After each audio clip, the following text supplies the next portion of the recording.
Format, after I introduce our panelists, is going to be very open. I'll pose a couple questions. If you have any questions, please feel free to ask us. But very open. Everyone in here took something different from the film, and everyone in here has different experiences through their lives. So I'd love to hear what you guys have to say.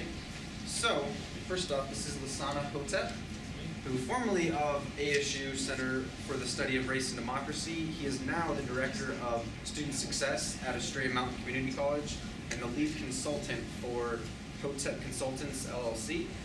He received his MA in History from ASU. His research areas are student development, cultural awareness, hip-hop history, and black males in history. So thank you for coming.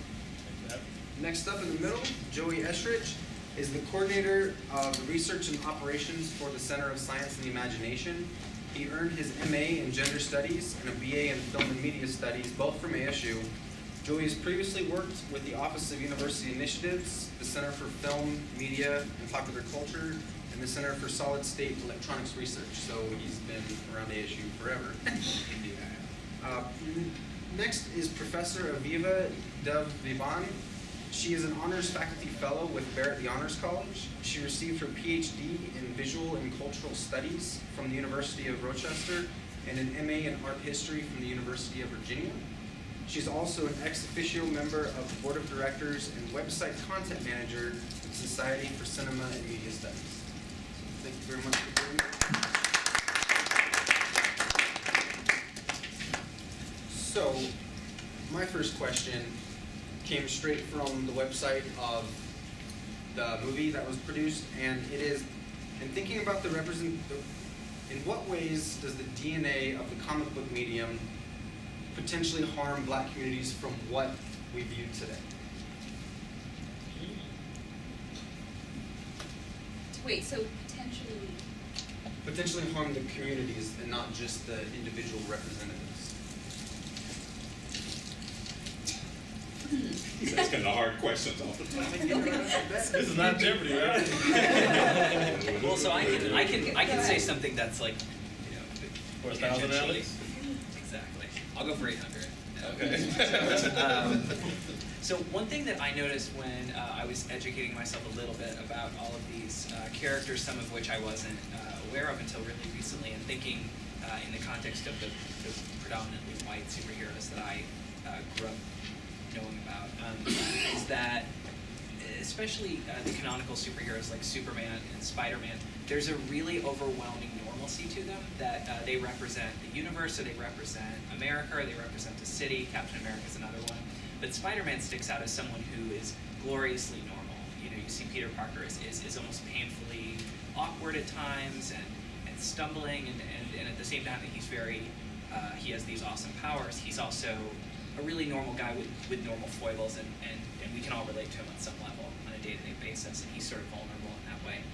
And these black heroes don't seem to have that normalcy. They don't share in that normalcy. They're all spectacular in some way. They're either, a radical architect, or they're an ex-con, or they're, they're an Olympic athlete. So even when it's a positive, quote-unquote, positive stereotype or a positive form of difference, there's still this radical difference between the us and the them of the superhero.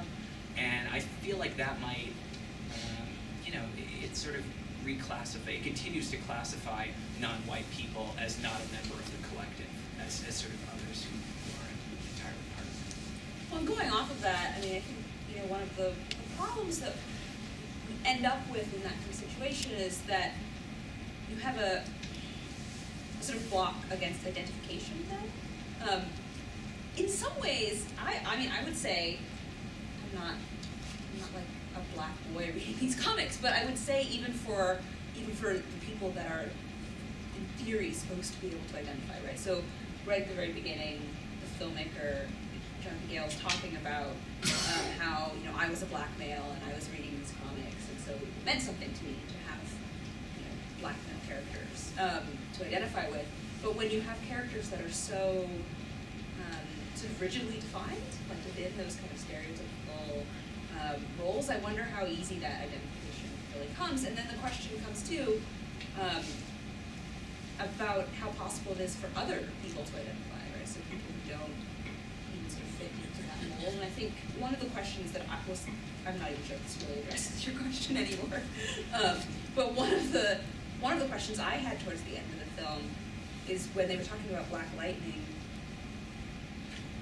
I still was not satisfied with this idea. There's always this sort of problematic, this sort of conflict between the assimilationist narrative and the like tokenist, exotic narrative, and I feel like it's still not solved, right? I mean, that's still always the way in which Black superheroes or Black characters in general, like in comic books, or in films and television shows, sort of fall into that trap. Like either they are accused of being overly assimilationist or accused of being overly tokenistic. Like, where's the middle ground there? I don't. And in my understanding, it's a little bit different route to where we're going. It's and this is consistent across media, but specifically to the comics, is you're talking about a medium that goes out to something that's called a mainstream audience, and then you're introducing, sometimes and most often, as you see, sometimes decades, singular characters, while the mainstream has multiple representatives. So you listen, Spider-Man, Superman, Batman, go on and on. So you have all these different personality types and characteristics that can be found depending on what type of teenager you are, or comic book aficionado you are. You can pick the Green Lantern, whatever. But when you pick the black guy, right? He's the black guy. And that's often happens in media. If you're watching a television show and it's not a typically black ensemble cast, then you have the black guy. And or if it's a movie, the stereotype about the black guy always dies at the beginning, right? You're the black guy. And that is one of the most damaging things, is that the reason why the stereotypes warrant a discussion or further critique is because you're trying to look at this embodiment. And so there's not enough different variations that shows the diversity of blackness, however that's defined or articulated. So that's one of the challenges. But most of the time we're talking about these things that are in popular culture in the context of a money-making enterprise. And money-making enterprises are trying to sell the most whatever they have or get the largest audience of whatever they have. And to be honest, black people are not the largest audience of a lot of mass media types of things. And so that's why you end up with the black guy or the black girl. And so it's always going to be problematic because you got this one person that's supposed to embody where other cultural groups has a variety of everything from the buffoon all the way to the most sophisticated, most powerful person in the world. And you don't see that spectrum when you're trying to have the black guy. Now I certainly understand the critique of the video that we saw here, and putting a culture or race into one representation. So black is one thing. But I begin to think about, let's take the show Martin, right? I hope everyone, I don't hope, but is everyone familiar with that show Martin? You might have aged some people out of that. Yeah, okay, right. We're old. Okay, well, if you take the character, the character Shanae, right? Mm-hmm. The robust ghetto woman, and I think for the most part, for the black community, we enjoyed that show. Was she, in my generation, my friends and I enjoyed that show, right? But she was a she was the accurate representation of what she was supposed to be. And so when we look at these comics, although they misrepresent the black community and the black heritage as a whole, were they accurate in what they were trying to represent? I probably disagree with that statement, the whole accurate representations thing, but your question was about like the effects of those characters in society? In the community, yes. In the community. I was thinking more along the lines of just that constant hyper-masculinist image and like what that, what one of the one of the people from like one of the Chicago or one of the Illinois universities was talking about his love-hate relationship with Luke Cage and how he manifested some of the worst stereotypes that love them for like taking them on and being that particular person or whatever. I think that with regards to society as a whole, or limiting it to like the Black community, whatever that means, is just having that one image, and like you said, the lack of diversity of other images of what superheroes could be, the problems that they could have, and everything, and probably the fact that they're supposed to just accept this character that was written by somebody that wasn't written by people that probably didn't research the background of, I don't know, Black history, Black males, masculinity, like issues and things that deal with stereotypes, like things having to deal with self-esteem. Like, I guess most of the comics that were reviewed came from a historical period that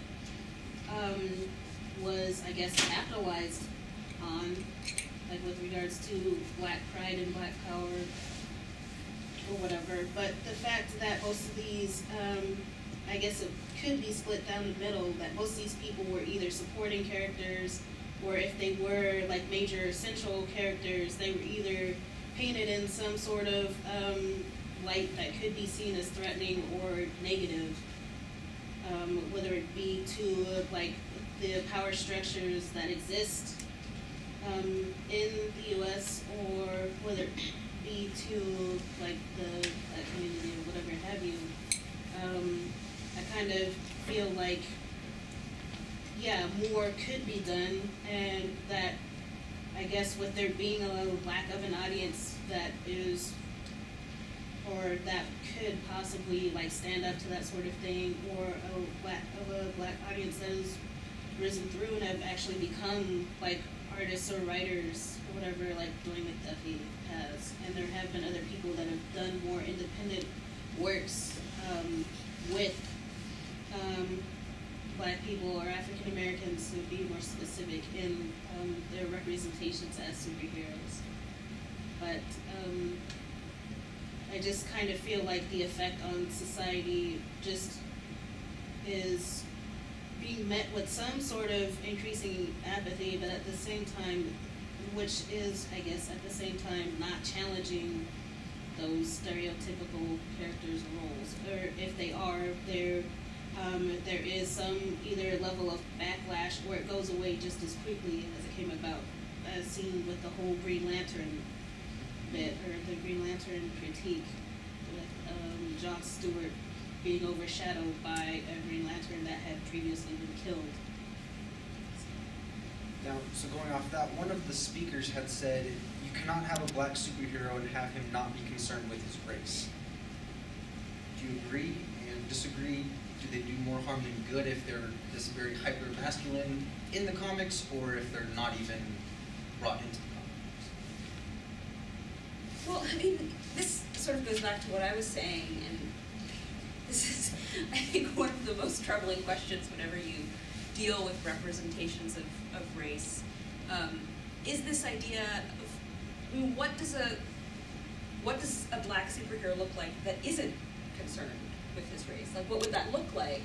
And I'm not saying that it's not possible to be a superhero without, and be Black without being concerned with your race, but I have a feeling that if you had a Black superhero who the race wasn't the issue, that then they would get accused of being assimilationist, right? So this is where that, I feel like, where that sort of problem comes about, right? So if it's not about race, then they're like too white, right? So. One of your Obama. Well, that's actually, so this idea actually that sort of works well, right? So this idea, when Obama, during the primary, like, Obama is well-spoken, like, that should be a huge surprise. Eloquent, right? Eloquent and articulate. And suddenly that is somehow, because he acts like every other politician, suddenly he's not sort of acting appropriately according to the mainstream for what he should be as a black man. And that's, I think, could be a similar problem with a black superhero who, I don't even, like, it sounds ridiculous when I say it, doesn't act black, whatever that means, right? Whatever that would mean to a reader. And I'm not saying that should be a problem, obviously that shouldn't be a problem, but so that's the question then, how do you have a character like that? And I think, I mean, quite honestly, I don't know a ton about comic books. My expertise is more in like film and television, and certainly that's something that is sort of slowly getting better in film and television. You can have black characters who aren't like always fulfilling all of the stereotypes all the time. But I'm checking off all the boxes. Yeah. They're leaving a couple boxes unchecked. But still, anyway. Something that this brings up for me is that if you, and this is related, but maybe not quite on the button, but I think it's worth saying, even if it's maybe beating a dead horse, which is that comic books call for a lot of violence. I mean, I don't think that many of us are surprised when comic books are extremely violent, or would even be interested in reading a comic book that didn't have a lot of fighting in it, right? I mean, I don't know. I mean, I'm sure some of these independent comics take on very different issues, but all these mainstream comics are very violent. But when you have a black body, that's the one that's dishing out that violence, and especially a black male body, that violence looks very different. It looks much more threatening, and I think that's, in some of these cases where the heroes are accused of being too white, it's perhaps the artists and the writers trying to calibrate for like, well, the audience is going to find violence being meted out by a black body be much more threatening than if Superman does it. It seems, comforting, and we know he's doing the right thing, but we're not so sure when it's John Cage. And so perhaps you need, so there's all these domesticating measures built in. So is the person a sidekick?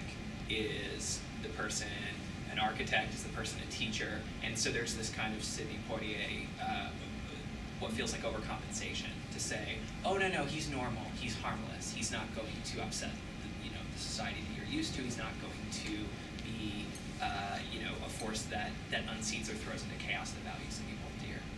I don't want to keep talking. Oh no, I was just going to point out about what you were saying as far as like, making the male black superhero less threatening.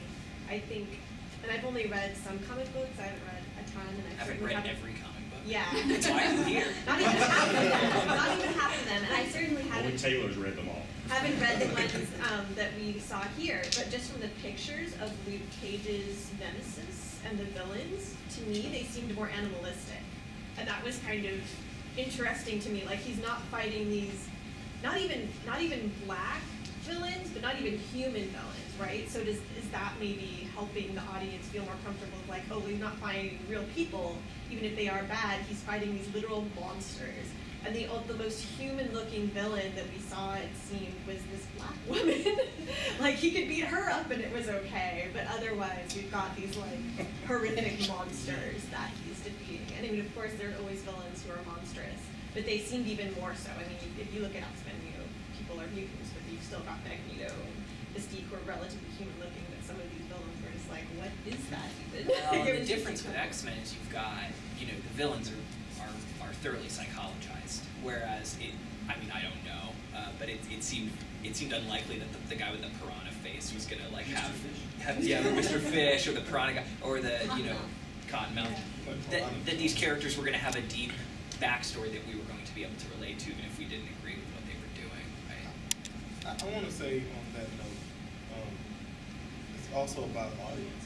So, is the black character supposed to relate to this black teen that thirsts for a comic book image of his, or is he supposed to go to all comic book readers and be a representation? And that's the challenge that you have when you have the black one, because is that person supposed to be the icon or the object of the black community that they're supposed to look to and say, that's our representation? Or are they supposed to represent in the mainstream a commitment to diversity and a commitment to showing other ways. And those are two totally different ways. If you're going to include black characters, to say the typical comic book reader, we want to be able to diversify how you see heroes, how you see villains, how you see a broader spectrum, versus we want to give a hero to this community. But again, when you have one, you're trying to do all that. So the person's trying to be the hero, but at the same time, you're trying to diversify, and then it all just goes awry because you're not successful at one or the other. I mean, do you need that? I don't know. Just more than one? I don't know. It's about a continuum, but I always have a challenge talking about these discussions because these conversations are in the context of those things that are popular are mostly money-making ventures. And so when you talk about these money-making ventures, there's someone who has the decision-making ability who's looking at the bottom line, and they're going to say, these comic books aren't selling like these other comic books. And at that point, it becomes a challenge. So it's a lot of pressure to be successful being the diverse thing, you know, that's what it goes to. What are our values as a society? Are we saying that diversity and inclusiveness is so valuable that even if it's not profit-making, we should hold on to it? Or are we saying that these are profit-making ventures, and regardless of whether they show diversity or not, if it's in the red, cut it. I don't care if black kids are happy. I don't care if Latino kids are happy. I don't care if tall people are happy. I don't care if hyper-masculine or under-masculine. We're cutting it because it doesn't meet the... And those are the kind of questions that you have. Do you keep a venture because it's not selling? I don't know. I think on top of appealing to, like, even if you're narrowing down from appealing to all comic readers to appealing to this area of black comic readers, you have within it different types of people. That some, say, black teenagers want it to be, okay, this character is black and is very conscious of being black, facing the issues that being a black male in this social situation or city or whatnot faces. And then there are the ones that want to say, well, yeah, he's black, but he doesn't have to be a black superhero. He can be a superhero that happens to be black and is still really awesome, or is middle class, or maybe urban that faces other stuff. It doesn't face the same issues that the other one would. And so I guess it depends on which viewership is more heavily spending money, because it's hard, you can't make everyone happy when just the label black community is so diverse. Yeah, a question. I know the first question about how to affect young boys, young black boys. No, you said black community. Black community, sorry, black community, not podcast, black community. Well, I'm coming from a standpoint of young black males, on a college campus. But so when you look at Spider-Man, Superman, all these other X-Men characters, some of their characters are like, professors. The Lizard is part villain, part, geneticist. Like, he's really smart. When you look at some of these other characters, yeah, he's an architect, but it doesn't really show his background in terms of, like, does he have, like, a balanced home, like Superman had, when you can really chronicle how he grew up. So my question is, do you think that affects how some readers view it? Because if I'm reading the comic book and it shows that he has a balanced life, or he's intelligent, or he's in college, but he doesn't look like me, does that affect how I view myself in terms of going to the education, or how I interact with my community? I think you have to answer questions. I do think origin stories do play a huge part. Doesn't matter, like you said, the tallest person or the color of the skin or what powers they have. I think it really depends on the origin story and how you can relate to that character. My three favorite characters are Batman, Captain America, and Spawn. And Spawn, different area, but the two main comic book companies, Marvel and DC, as you said, they will cut anything that does not make money. And that's been proven time and time again. And if it does make money, they'll monopolize it and do whatever they have to. But the characters that have been around for so long, they have an origin story where someone can relate to it. With Batman losing parents, that's trial and tribulation right there. With Spawn, he's an African-American male character, but he would have never hit mainstream, so he went to Image, which creator owned. So there have been steps in the right direction, but with him, he died and lost his soul. And so with that, I mean, it's little things that go out through life. If you litter or you hit someone with a car, it's little things like that that you might sacrifice your humanity, that you can say, okay, these characters have had... You say hit somebody with a car. Just an example. That's like littering? Well, broad spectrum. Trash in the street. Trash industry. But little things like that that can chip away at your humanity, people and characters that go through these struggles, that's how you see the hero, that's what you look up to. And with the origin stories, that is something that plays a huge part, and it really doesn't get into that. Like with Spider-Man, for instance, almost every single kid growing up could relate to struggling with school and trying to get back at the bullies. But biggest quote, with great power comes great responsibility, so it's through that you can embody and envision yourself as that character. But at the same time, if you don't go into that depth and detail of where they came from, then I don't think it's going to be relatable, and it won't be a big seller if it's just this huge character and he can do pretty much everything. If he doesn't have a relatable story, then it's not going to mean it. And what Taylor was saying is the reason why there's even value to these kinds of conversations is identity says something about humanity, right? And so the challenge with the African American community in particular, or people of African descent across the world, is that being African has been associated with being less human. Right? You're a type of human, or not fully human, and it's constantly these reminders. And so that's why you have this discussion about blacks in comic books, or blacks in films, or black identity in this, because the identity is saying, what is it about we've been told about this identity, right? And how does it either reinforce this inferiority complex that's been dumped on, or how does it break from it? And then how does it break from it in a way that's constructive and that can be embraced or embodied by many people?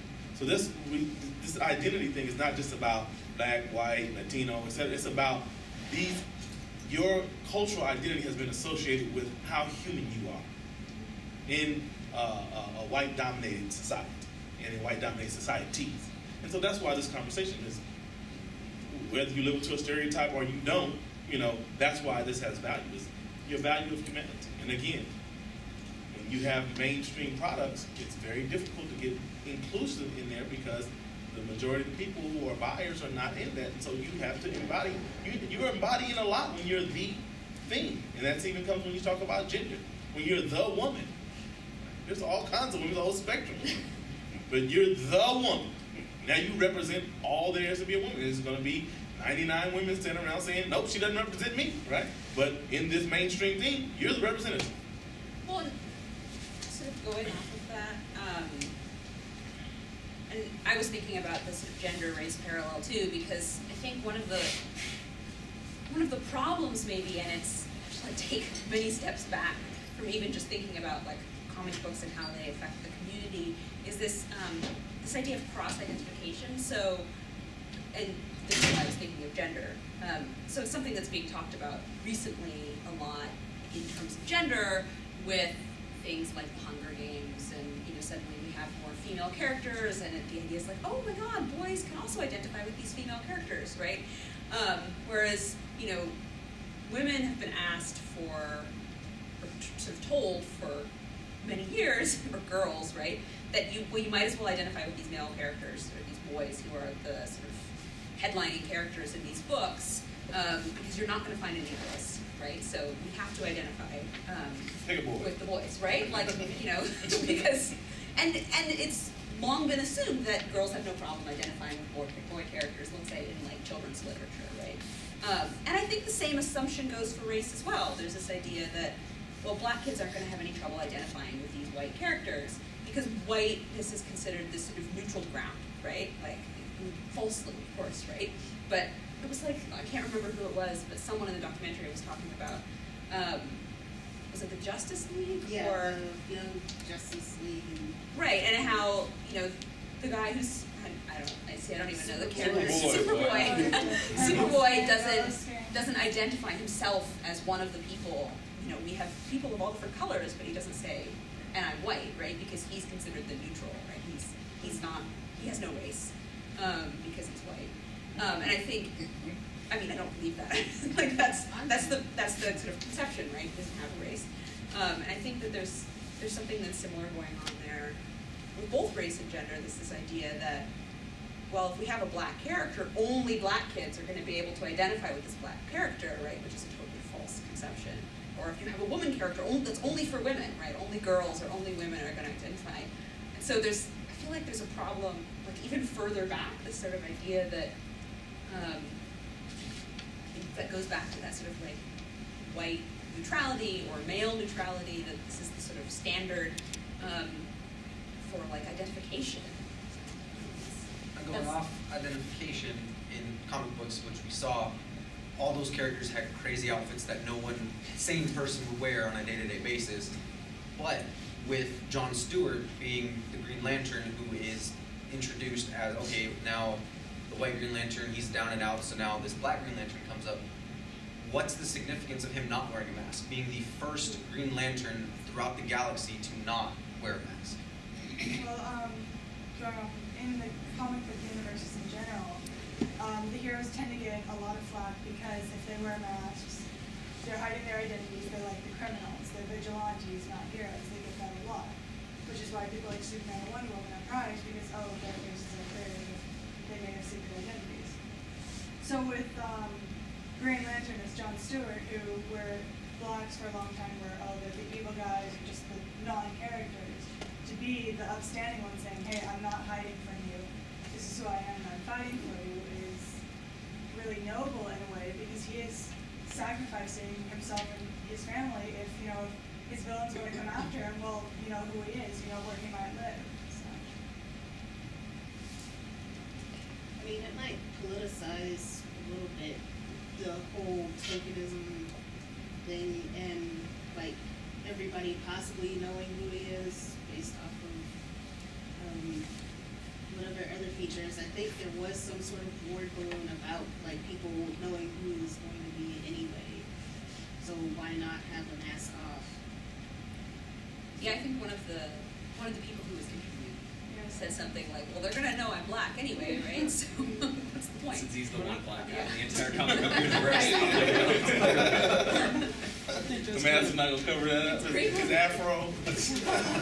I think that's kind of strong on the guy who played the Green Lantern, simply taking off the mask, because it's kind of going against what society says is all blacks are the same. So he's saying, although they'll know I'm black, they won't know who I am, the person.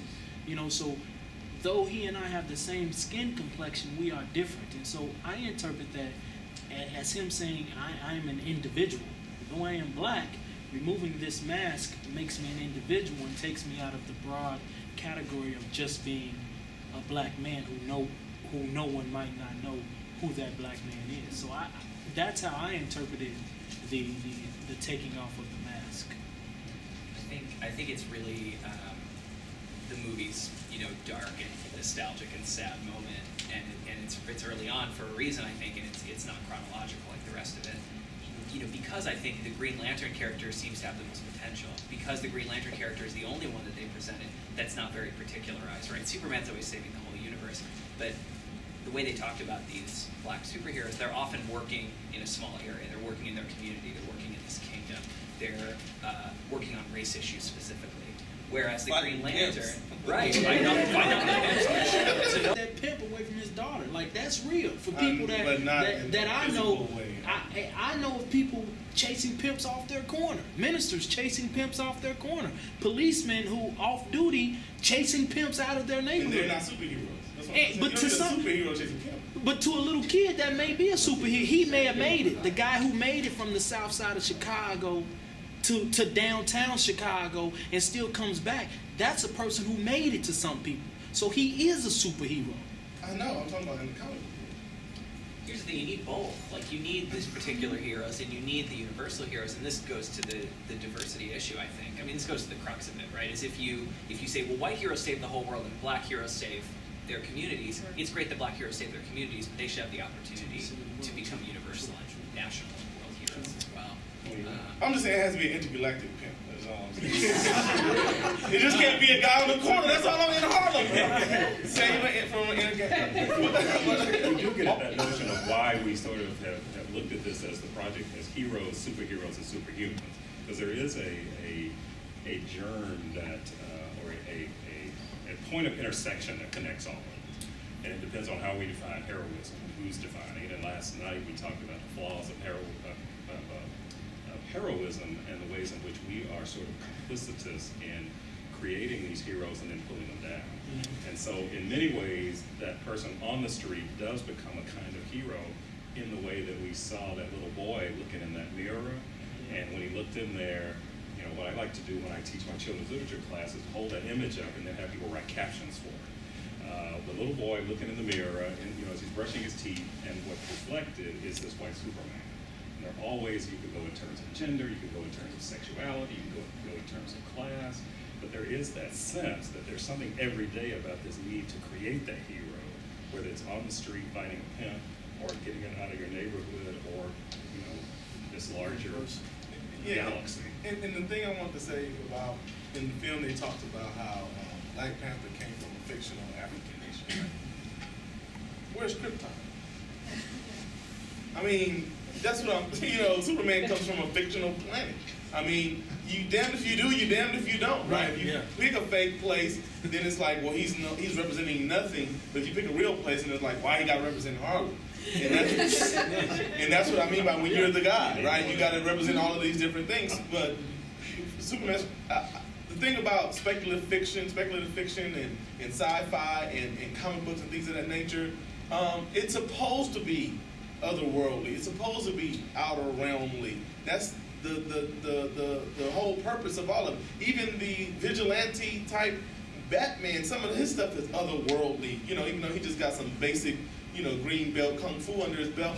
His gadgets, you know what I'm saying? He just doesn't have. He has stuff that science haven't even invented yet. I mean, that's next level, right? So those kinds of things where people say, well, why he has to be from this fake place and why can't he be an African American and all that kind of stuff. And the reason why you have that is because he didn't coexist along with other people. You see what I'm saying? So now he's the one this time, and now we expect all of these things out of him, and that's always going to be the challenge when you have this one embodiment, and then you also have the challenge of identity. And let me go back to this thing about identity before we go on. I know we got to wrap up, but and the reason why I want to just clarify the statement I made earlier about identity and humanity. When people were told you can't drink from this water fountain, or you can't go to the back of this bus, or you have to live in this certain neighborhood, or we won't give you this loan to this house, or we're going to give you a shabby life insurance policy, you understand what I'm saying? Mm-hmm. It said because you're black and people automatically associate it, then I must be less than because other people can sit where they want to, drink where they want to, they can live where they want to, and they don't have a shabby life insurance policy. You see what I'm saying? And so that's what I mean by your identity is caught up in this racial thing. And that's going to be a very difficult thing when you're introducing anything like that in mainstream, because now when you introduce blackness, right, now you have to address with why blackness is saddled with these things.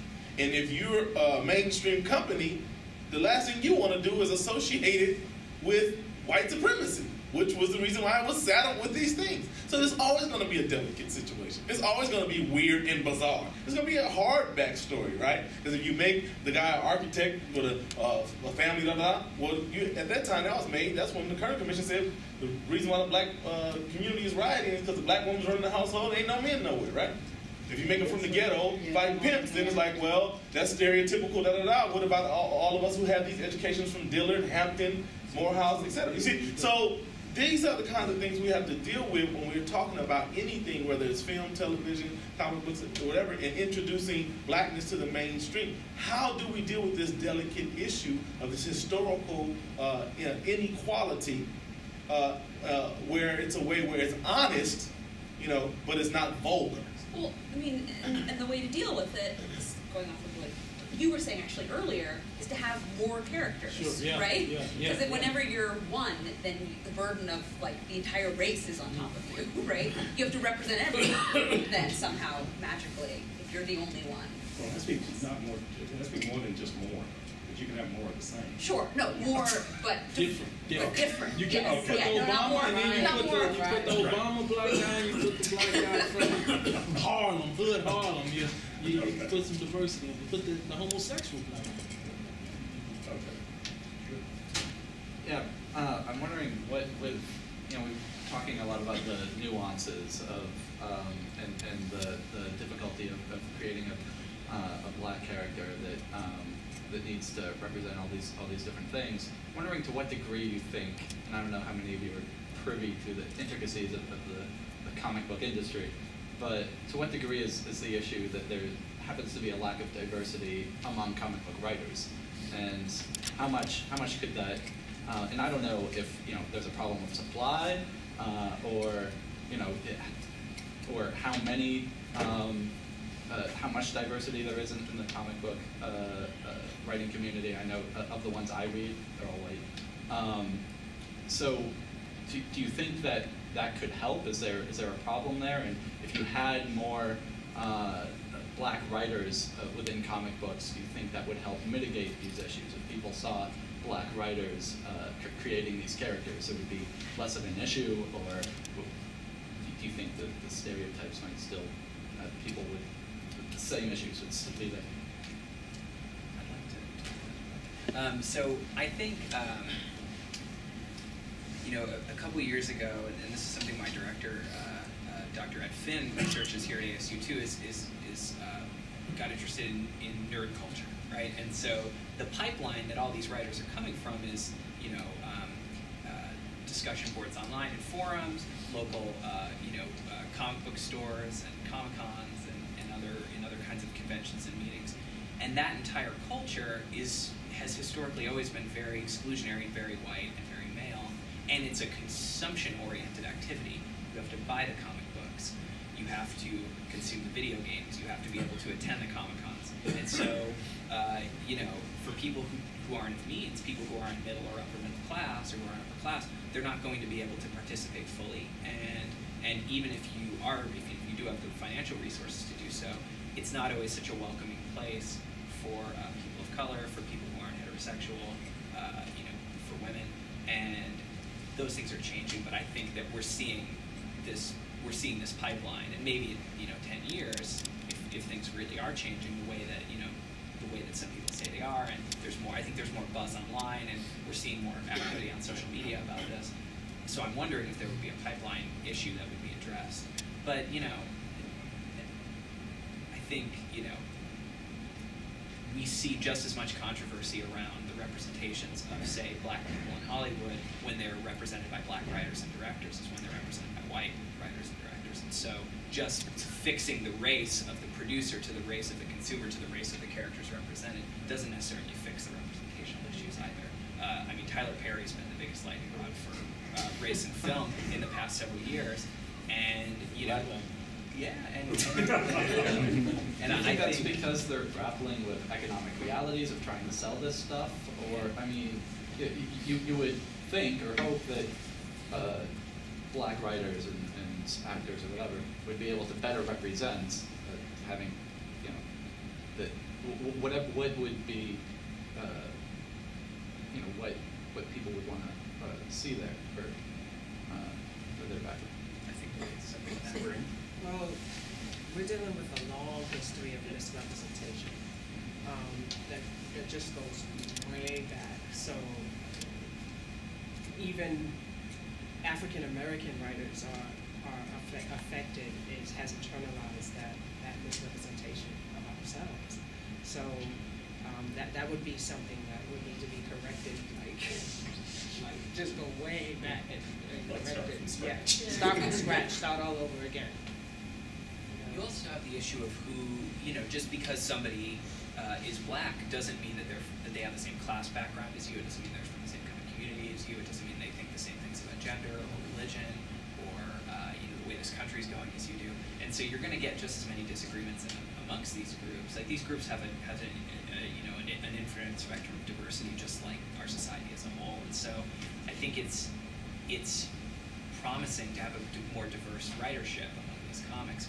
And that's good because it just, it leads to less of a uniformity in the content. But that's not necessarily going to be a magical fix to these issues either. I guess that's my sense. It's a valid question. I'll let you talk about it. Oh no, all I was going to say is nor should we assume that just because you have a black writer that they would want to write black characters, right? I mean, they still have the choice to write about whatever characters they want, and they shouldn't. So. And just as black filmmakers and black authors don't always want to write about black. I think what I see is the difference is that you wouldn't have white people creating black characters because they think they have to, and then trying to grapple with what they think it's like to grow up black, or what they think that their background of a black character should be for whatever reason. You know, ideally, if you had more black writers, they'd be drawing from their own experiences, which would perhaps be more relatable than whatever a white writer writing a black character would be. Let me try to address it this way. You have the creative side and you have the commercial side. So Jay-Z owns a lot of businesses. Everybody knows Jay-Z. But one of the businesses that he's a partner in that a lot of people don't know about is called Translation. Anybody heard of Translation? Mm-hmm. Translation is a marketing company. And what it is a niche marketing company. What it's saying is that we have a product, deodorant, toothpaste, soda, whatever. We have to sell it and offer the message different to this community than we do to the broader community, right? Because on the creative side, it's like, how do you message? How do you build an audience? How do you connect with this audience? Because this audience responds to different things, right? Same thing when you talk about comic book and other forms of media.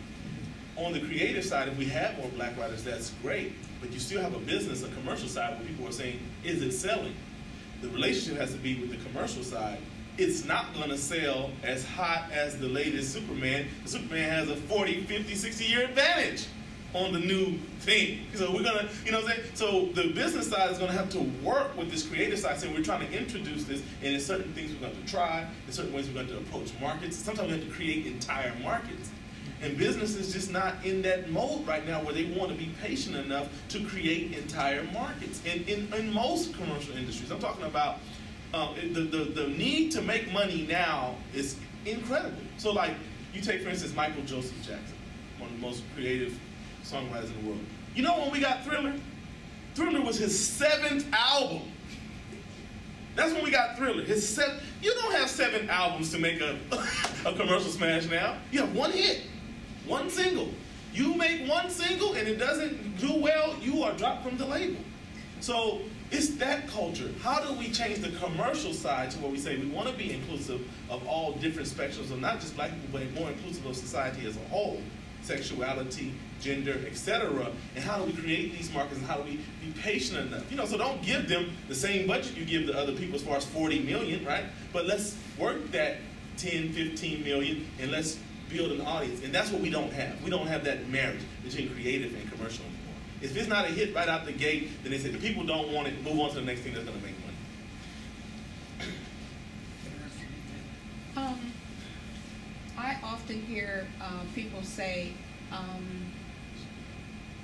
if there were more black this, or if there were more black that.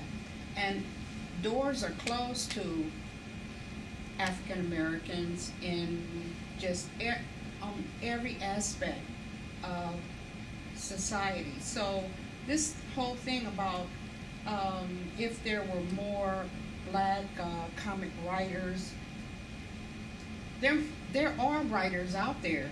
There have to be writers out there. I mean, but people always come up with this thing about if there were more. Like, well, you know, the reason why there aren't black writers doing these comic books is because there aren't any out there. But black writers hit obstacles that have to do with racism, and then people in general start thinking, well, there aren't any out there because we don't see them and they don't get past the door. So if they don't get past the door, then they must not exist. And that's not true. You know, it's not true that they're not out there, that there aren't black writers out there, you know. But if you can't get past the door, and it seems to me that, you know, it's kind of skirting around what the issue is, and I know that's not what this is all about, but it's like, you just said that in the black community there's all this diversity, you know. Well, isn't there diversity in the white community too? Why is it that when white writers get together, this kind of diversity doesn't come out, where I don't want to stick to the same old thing that has been going on all the time? Why doesn't that happen with the white community too? If you're trying to appeal to black people and you're saying that there's so much diversity and everybody's not this way and not, isn't that true of white people too? Isn't that what happened? So when you first watched like Superman was poster boy, right? And people got fed up because they felt like he didn't really symbolize the, you know, what they, the ideal. So then you had Justice League. So you had Aquaman, you had Aquaman, you had no talk with dolphins, but whatever. Yeah, Aquaman, yeah. You stand the water on him, man. Yeah, you know, every once in a while they throw him a little mission. But anyway, but you know, you basically had the Justice League, and then you had the whole Legion of Doom. And when you had this whole, the whole Justice League, it was diverse in terms of superheroes that were all like Caucasian, right? So then Marvel kind of took off, and Marvel, Stan Lee did a rapid thing. He had one-hit wonders after one after another. So he had Incredible Hulk, Spider-Man. I'm not going to order, but you know, he had all these, you know, back-to-back hits, but they were diverse and they were still Caucasian, right? So even though these writers got together, they knew that their population, or the people that are reading these comic books, weren't going to identify with just this one character. So they made it multiple characters, and then created this thing called universes. And there's multiple universes with different characters. So you look at DC universe, there's like thousands and hundreds of thousands of superheroes, and there might be like 4 black ones. You know what I'm saying? It's just and one woman. And one woman, yeah. And one woman. But the diversity doesn't apply when it comes to black people, though. That's what I'm talking about. Oh, yeah, you have diversity with having numerous kinds of superheroes that are white. But when it gets to black people, then I get what you're saying. They can see the diversity within their community, but then when they create the black character, right, it's that's like what I'm saying. So, well, but I thought part of one of the things that opened up the session in the documentary was that the superhero as a genre came out of white fantasy, and so there is this sense that is a sort of origin that people are still trying to sort of move through. But that's not unlike Disney. That's not unlike the whole princess, you know, Disney princess genre. So what we're saying is exactly what we're experiencing in these sort of everyday ways that we are looking at race in this alleged post-racial. You know, we talk about diversity, but we're not including sexuality in that. I mean, in fact, when that last character who was dressed in, concerned about his yellow silk shirt, I mean, people chuckled about that. Right? So that's another comment on how we are not as diverse as we think we are when we're talking, whoever we are, when we talk about diversity. So you get back at what seems to be the key is this, how many different kinds of representations, but the other reality is people aren't going to pay for that. So I go back to say, you know, the title of this is White Scripts, and it's interesting that it's white scripts because it's potentially loaded in terms of what is that sort of master narrative. And I do mean master narrative, and does one's white skin somehow, or black skin, dictate what the script is? So, you know, how do you negotiate that becomes the way in which we have to every day negotiate what does this mean, how does it mean, and how does it involve us in making that meaning? So I don't think that the conversation is necessarily going to resolve anything. What we've tried to do tonight is sort of complicate that further in these ways that seem relatively uncomplicated.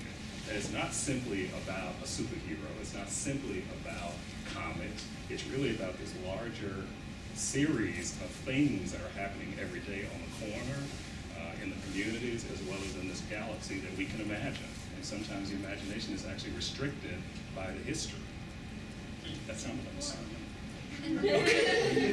Getting in your State of the Union mode. That's what. And I only did a blurb for it, right? Just very quickly, sort of going off of that, what they talked about at the beginning, the like white male power fantasy. Yeah. I mean, it is still true that comic books are largely sold to white males, right? Like hip hop. Except we're not going to get Lasana to talk about that. That's another session. Okay. Right. You know, and I don't know as much about these particular books, but I know with like Wonder Woman. You know, when William Moulton Marsden wanted to do the Wonder Woman comic in 1942, he had to convince DC that boys were going to read this, right? It wasn't about, like, they didn't care about the potential girl readers. It was, can we get boys to read this? Because it was, you know, are boys going to read about a woman character, right? And they discovered that they did, right? She was wildly popular. And then they got girls, like they got girl readers too, right? And there were girl readers of comic books then too, but they were not the primary market. And I think that's, they're not the visible market. And I think that there's a similar problem then with race, right? It's not visible market, and it's not the primary market. I mean, there aren't as many. And part of that may be like this catch-22, right? Because there aren't as many, black characters.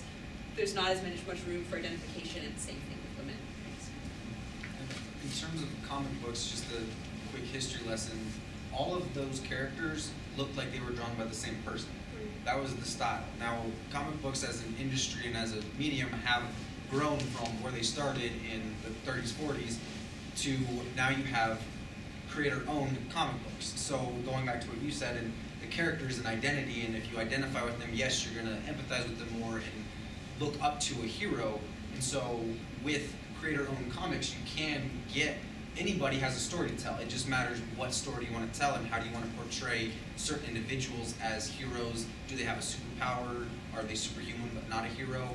So I think they have made large steps in getting to the right way, but at the end of the day, it's what story do you want to tell? And then that goes into marketing and is it going to sell? To be cautiously optimistic about a possibility for ways that the market could change slightly. You do see these stories, and well, I'm part. My job at the Center for Science and the Imagination is I'm charged with being thoughtfully optimistic about the future, even if it hurts a little bit. So I do think popular culture figures like Tyler Perry, even if some of us there's not a consensus about whether his work's always positive, or people like Diablo Cody. Have really interesting backstories, and this is something Taylor talked about with characters, but this is true of creators too. If you have an interesting backstory, and that backstory inflects on sexuality, or inflects on race, or inflects on gender, or inflects on class, people can start to find that powerful, and then they'll look more at your art. And so Diablo Cody, who did Juno, and who did United States of Terra, and other movies and TV shows that have been wildly popular in the last few years. She was a phone sex operator a few years ago, and she was writing her script for Juno while she was a phone sex operator. She was a stripper. She was a stripper as well. So she was a sex worker, and she didn't have a lot of purchasing power and not a lot of access to the industry. And this is true of Tyler Perry too. But they both found, they both were lucky, but enough. If people are lucky and they have an interesting backstory, then they can have more purchase on the marketplace. And this is like the creator of Boondocks, whose name escapes me. He has an interesting backstory and a take on American culture and an artistic style that are unique, and so people are drawn to him. And so I think that if the industry thinks in terms of cultivating authors with interesting backstories that can inflect on the art they create, then people might become attracted to that, because nobody would have thought Juno would have worked a few years ago. Before Juno did work, nobody would have thought, an upbeat, overwritten movie about teen pregnancy would have really gone over. But it was just, it was really partially the force of her personality and the way she told the story about how she came up with the movie and how she got into the entertainment industry, why she was there, that mattered. And I think that there's a place in people like Anita Sarkeesian, who's trying to raise consciousness about women in the video game industry and video game culture. There are these kind of critical spaces opening, especially online, where people's stories could be told and people's art could get more attention that way. Isn't that story about pregnancy told in communities of color, though? And that would have been a very different kind of story. Absolutely. Juno. None of these are uncomplicated texts, right? Race isn't erased from those as economics and all those other things. Oh, certainly. Well, and that's one thing that undergirds all of this is when we talk about, black people aren't buying so many comics. Well, black people's median incomes are significantly lower in this country, and comic books are not that cheap. We've been reading the new Wonder Woman. My wife and I. It's like $16 for one issue. That's Wonder Woman. They're in hardcover. If you get the trades, they're like $15 to $30. Yeah. So if you want to be legit, you can't do that. There's always underground. Yeah, well, and there's online, but if we're talking about DC and Marvel here, for better or worse. But they're not cheap. If you get them for free, they're not buying them. And you're not part of the market, right? You're not. Online downloads. Wait, we're recording this. You didn't say that. Cut it out. We'll edit it out. They sell them for like $1. Like DC has online comics. There's also a free comic book day every year. That's where she got her free comic book. Okay. Thank you. Thank you. That's how we always get our free comic books. And there are apps for free. Okay, gotcha. Okay. Some of the books are free online. Okay. Like whole books, whole series. But even Right. internet access is another issue. Well, true. I mean, I'm just like, the class issues are enormous and almost never we're trying to discuss, things like race and gender. It's cross-cut by class. It almost feels like a gated We need community. to double this session up. We got to go another 2 hours. Go ahead. I wanted to ask about, all these icons we saw were very old, because, they were the first ones. I think last year they started, there's a black Spider-Man now in one of the universes, and that's an iconic image for one, like the name Spider-Man sells. But it's also a new character, and he's a fairly lower class person, so he's got not a wealthy background, and an urban background and stuff. Yeah, he's really young. He was like 13. And so I'm wondering if you think that's a good sign that we have, and it's very well selling as far as I'm aware, that it's a new thing. It's got the name brand, so it's selling partially for that. But it's a black kid who's from not very prosperous background who's doing the superhero thing and doing it well, and it's selling. Yeah. What's the name of it? It's one of Ultimate the Comics Spider-Man. Ultimate Spider-Man. Well, because Ultimate Spider-Man, which is still Peter Parker, then he dies, then there's Ultimate Comics Spider-Man, which is Miles. It's confusing. I just have a question, and it's for the panel. I would like, anyone else. All of us are human beings in this room, male, female. We're from different races, background, and ethnicities. In today's culture, in listening to this conversation, is it fair to say, and this is just a question, I don't take a stance, that the human condition has gone away? That despite our race, ethnicity, or our gender, there is something that we all can relate to. And can we represent that through writing? So despite our race or our background, we can relate to the words that are on paper. So if I lose a loved one and you lose a loved one, we both can relate to crying. The way we handle getting over that may be different, but we can relate to the agony we feel when losing a loved one.